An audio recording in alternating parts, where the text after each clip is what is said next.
Hello এবং welcome to GK desk Bangla.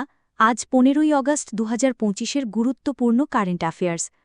Bharat জুড়ে ৭৯তম স্বাধীনতা দিবস উৎসাহের সঙ্গে উদযাপিত হয়েছে।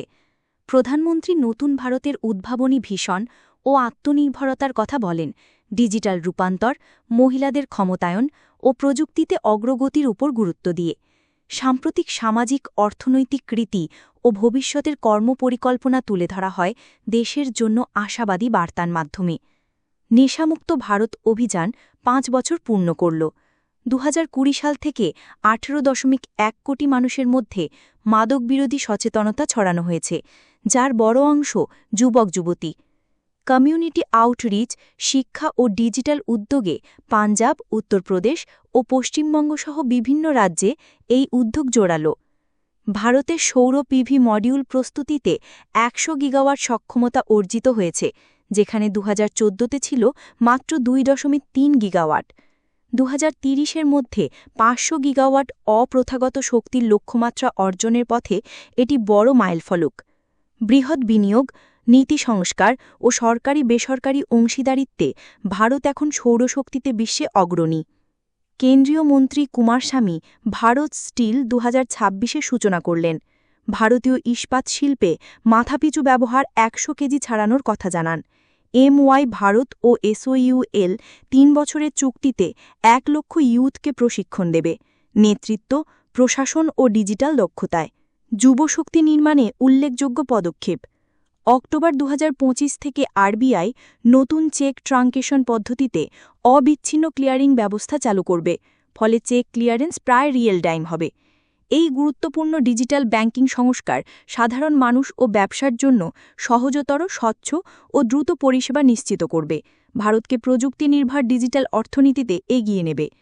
বীমা ও কর্পোরেট সংস্থা HDFC এরগো এবং ফোনপে যৌথভাবে প্রতিদিন মাত্র 12 টাকায় 3 লক্ষ টাকার স্বাস্থ্যবীমা চালু করেছে সাধারণ মানুষের জন্য। SBI লাইফ এনেছে নতুন smart shield plus term insurance.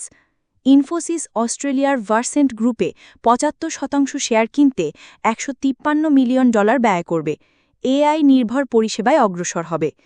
IGNCA ও BSIP ভারতীয় সংস্কৃতির সঙ্গে বিজ্ঞানের সংযোগ গড়ে তুলতে চুক্তি করেছে। ইন্ডিয়ান অয়েল পানিপথের রিফাইনারি দেশের প্রথম ISCC CORSIA সনদপ্রাপ্ত গ্রিন বিমান জ্বালানি উৎপাদন কেন্দ্র হয়েছে।